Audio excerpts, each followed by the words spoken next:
You switched to whole grain bread years ago, maybe a decade ago. Your doctor recommended it. The American Diabetes Association recommended it. The package confirmed it with those confident words right on the front, and a meta-analysis covering 13 separate clinical studies found that the average glycemic index of commercial whole wheat bread and white refined bread was statistically identical.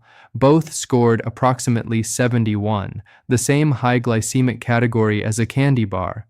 The bread you chose on purpose to protect your blood sugar. Your body cannot tell the difference, not at the cellular level, not where it matters. And if you are over 60 with insulin sensitivity already declining every year, that bread is doing damage you cannot feel yet. Every morning, every sandwich, every single slice. Today I'm going to rank 7 breads from worst to best for blood sugar after 60. For each one, I will show you what most people believe about it, what is actually happening biologically, and what to do starting today.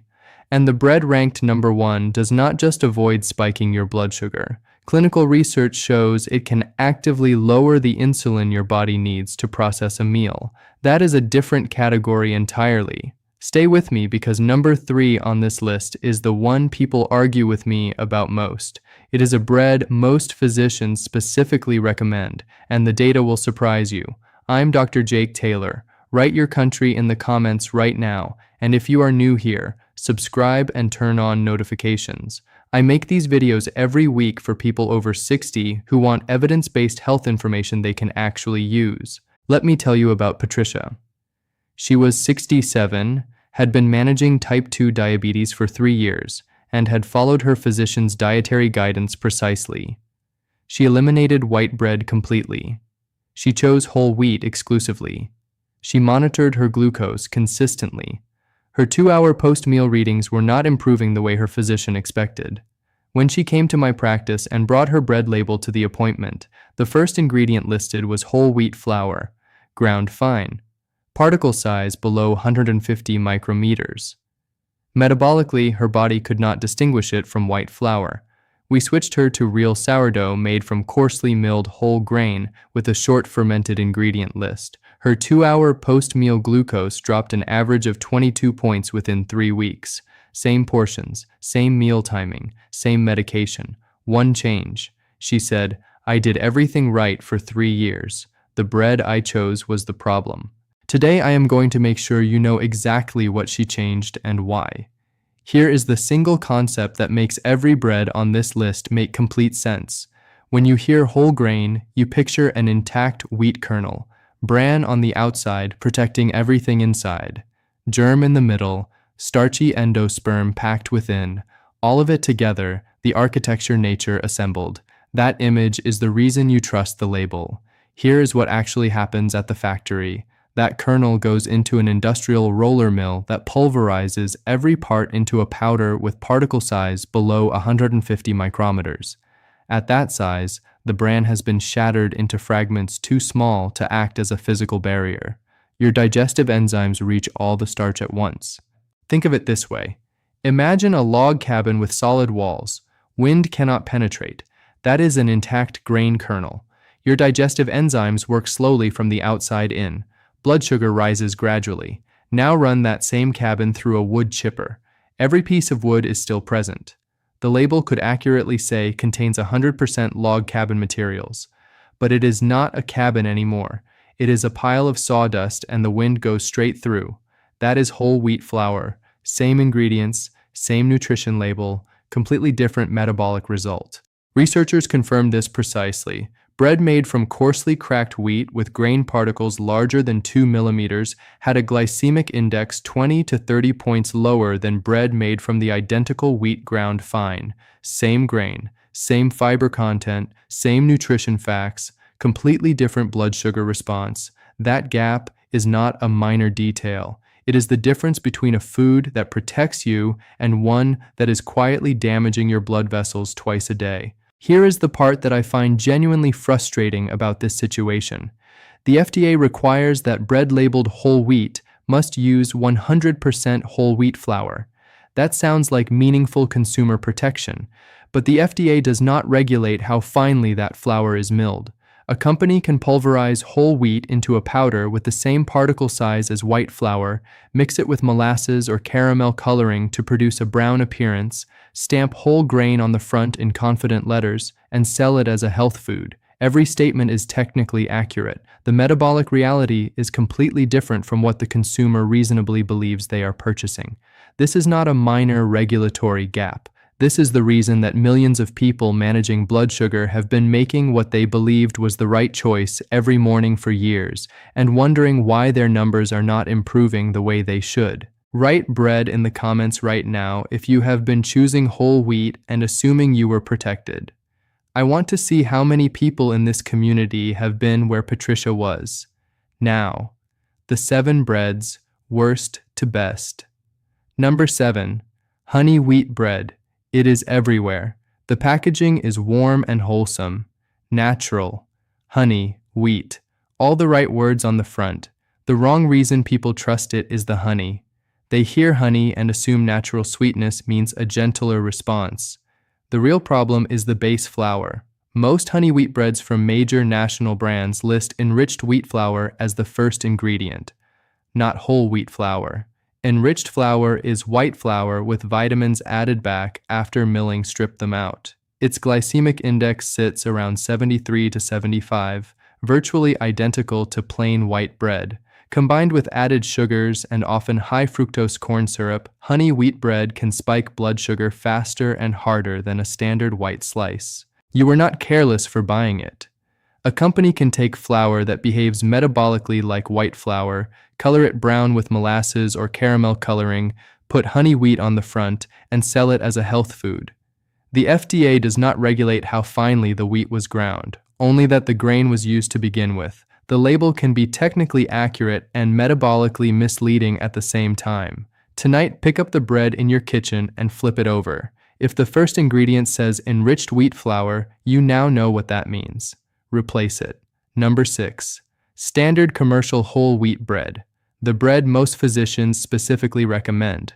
The one with 100% whole wheat on the front in confident letters. The wrong reason people trust this bread is the fiber content. Commercial whole wheat does contain more fiber than white bread, about 2 to 3 grams per slice versus less than 1. The problem is that the fiber is present chemically but has been shattered into particles too small to physically slow digestion. The log cabin ran through the wood chipper. Every material present, none of the structure intact. A study published in Aging Clinical and Experimental Research measured the glycemic index of white wheat flour bread at 71 and whole wheat flour bread at 71, identical. The researchers described the difference as clinically insignificant. A separate study in diabetic medicine found that blood glucose responses after whole meal bread and white bread were virtually identical, and both were significantly higher than bread made from intact or coarsely cracked grains. When your physician said switch to whole wheat, the underlying advice was sound. The bread industry took a legitimate dietary principle and converted it into a label that means almost nothing metabolically. You bought the right idea. You were sold the wrong product. Practical instruction? Look at the bread itself, not the label. If the crumb appears smooth and uniform with no visible grain pieces, no rough texture, no seeds embedded in the structure, the grain was milled too fine to protect your blood sugar regardless of what the front label says. Number 5. Multigrain bread. The label deception here is more sophisticated. Multigrain means more than one grain is present. It says nothing about whether those grains are whole or refined. You can make multigrain bread from 3 different refined flours and it qualifies. Multigrain describes variety, not quality. The wrong reason people trust multigrain is the word itself. More grains triggers a mental shortcut. More variety suggests more benefit.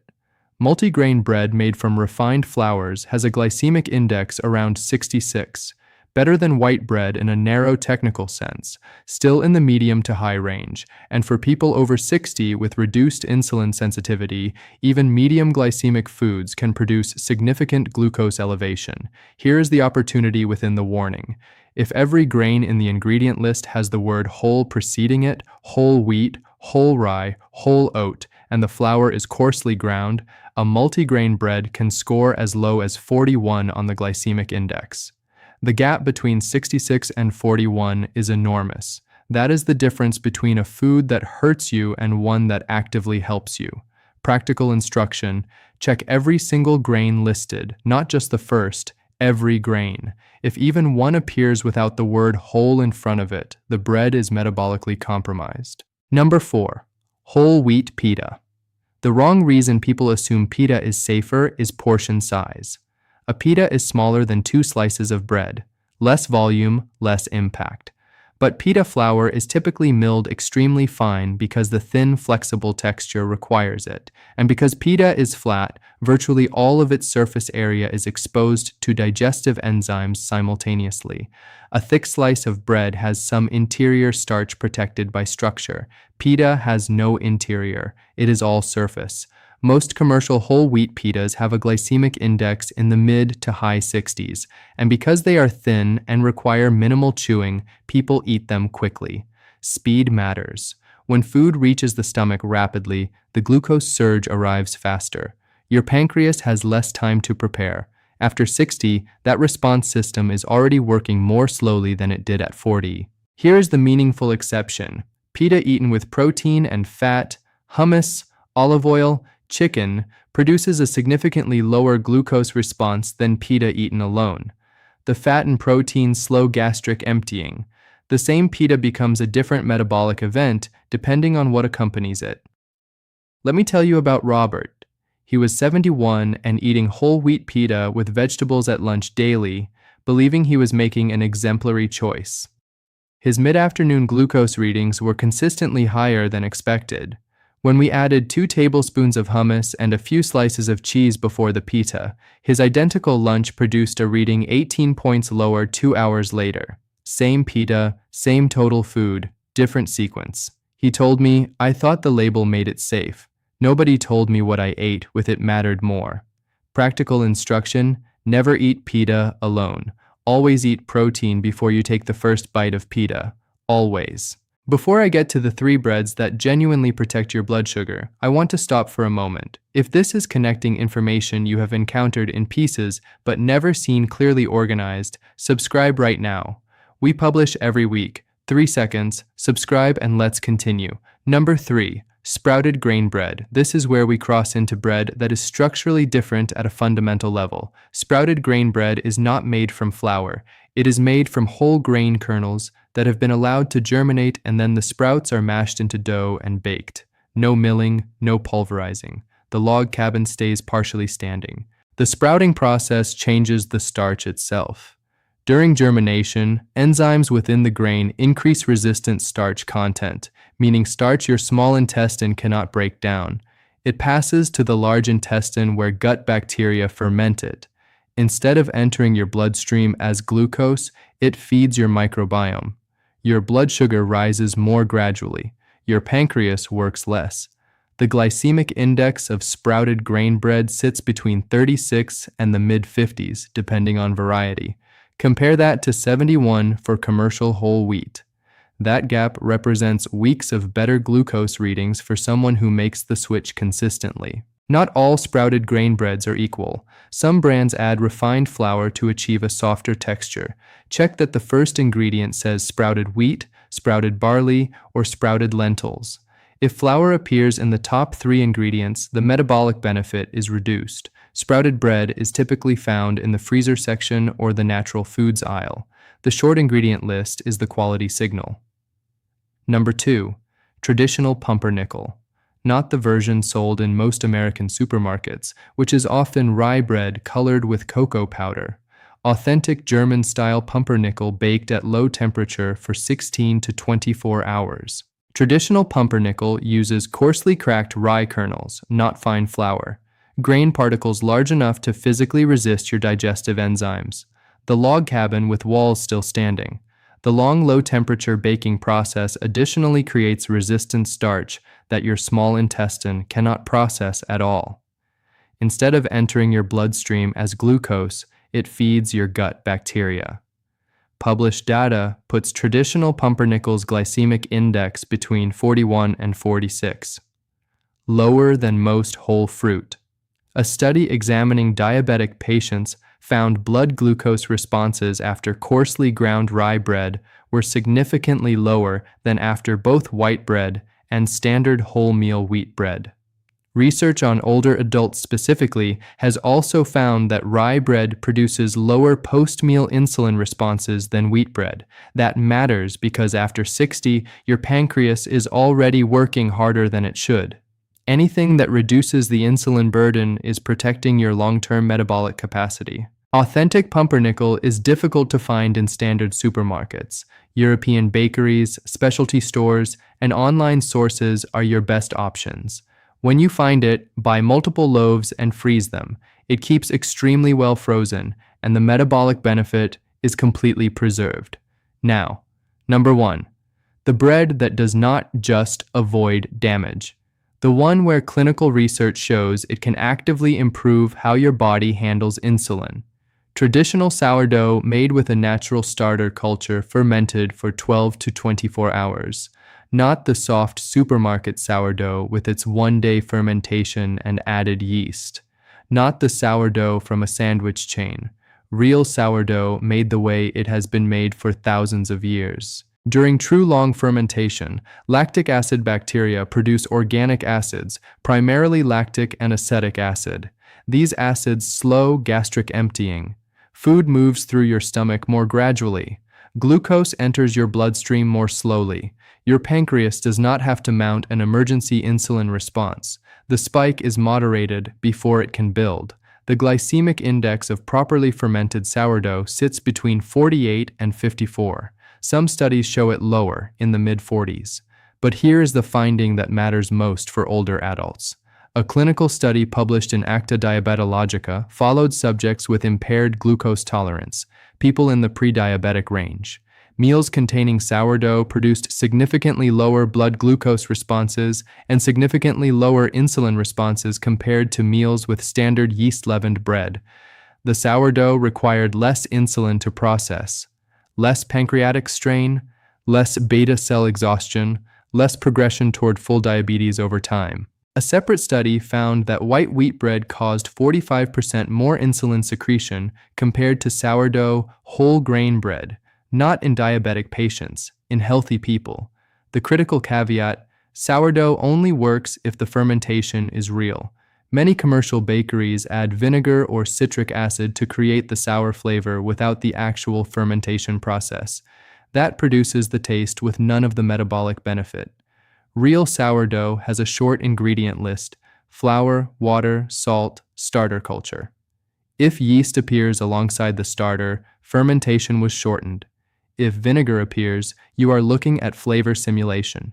The best version available: whole grain sourdough from coarsely milled flour, intact grain structure plus organic acid protection simultaneously, two mechanisms working together that neither achieves alone. Dorothy was 69 and had eaten commercial whole wheat bread for 9 years, believing it was protecting her prediabetes. Her fasting glucose had been creeping upward for 2 years, and her physician was beginning to discuss medication. When she switched to real sourdough from a local bakery fermenting overnight, her fasting glucose dropped 11 points over 6 weeks, not her post-meal reading, her fasting baseline, the number that determines your metabolic trajectory. Her physician delayed the medication conversation. She told me, 9 years of whole wheat to protect myself. One change actually moved the number. Here is your action plan starting today, not next week. Step 1. Go to your kitchen tonight. Pick up your current bread. Flip it over. Read the first ingredient. If it says enriched wheat flour or wheat flour without the word whole preceding it, that bread is white bread in disguise. It is the first thing to replace. Step 2. When you next buy bread, look at the bread itself before looking at the label. Can you see visible grain pieces, seeds, a dense, coarse texture? If it looks smooth and uniform but happens to be brown, put it back regardless of what the front says. Step 3. Your first choice is real sourdough from a bakery that ferments overnight with a short ingredient list and no added yeast. Second choice is sprouted grain bread with sprouted grains as the first ingredient. Third choice is authentic pumpernickel from a European-style bakery or specialty source. Within 3 days of switching, most people notice that the energy drop that typically follows lunch has reduced. Blood sugar is not spiking as high and is not crashing as hard. Within 2 weeks, glucose monitoring typically shows measurable improvement in 2-hour post-meal readings. Within 4 to 6 weeks, fasting morning readings begin to reflect the cumulative change. But I want to address something before we close, because I have watched people make the right bread choice and then cancel every benefit with the wrong pairing. Switching to sourdough while drinking orange juice at breakfast produces a combined spike that the sourdough fermentation cannot offset. The juice delivers 40 to 50 points of glucose elevation on top of whatever the bread contributes. Your total post-meal spike goes from manageable to dangerous regardless of which bread you chose. If you want fruit with breakfast, eat whole fruit. The fiber in an apple or berries slows absorption in a way that juice with zero fiber cannot. The second mistake I see constantly is eating bread with jam or honey as the first food of the morning with nothing else. When bread with a sweet topping enters an empty stomach, there is no protein or fat present to slow gastric emptying.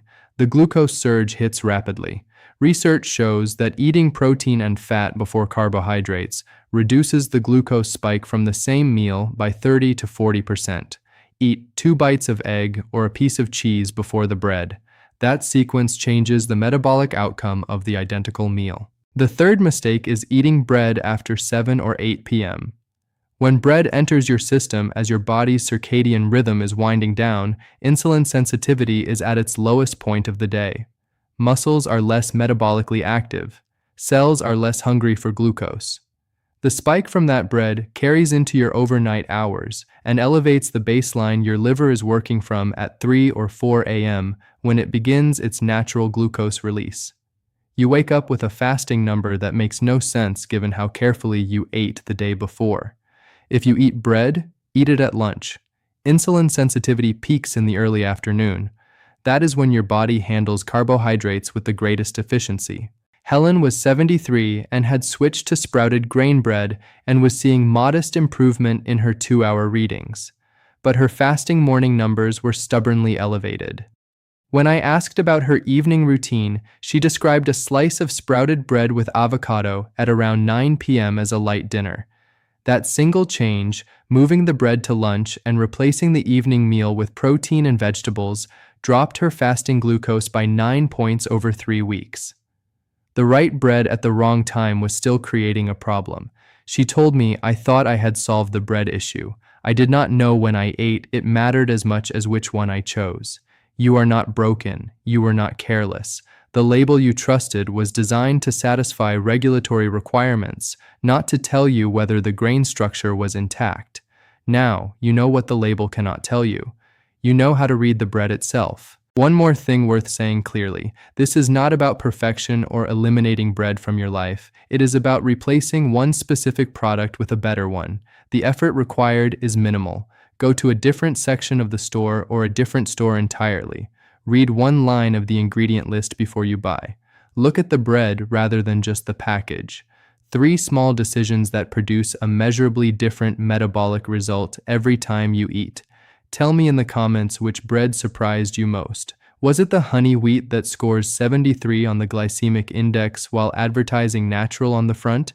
Or was it the sourdough research showing 45% less insulin secretion compared to standard bread?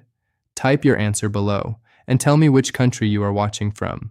I want to know where this community is and what bread options are available where you live. I read every comment and the answers shape what I cover next. If today's video changed how you think about a decision you make every single morning, share it right now with someone over 60 who switched to whole wheat years ago and whose glucose readings are still not where they should be. Someone who is doing everything right and wondering why the numbers are not moving. That share might redirect years of effort towards something that actually works. I'm Dr. Jake Taylor. Subscribe if you have not already. Take care of yourself, and I will see you in the next video.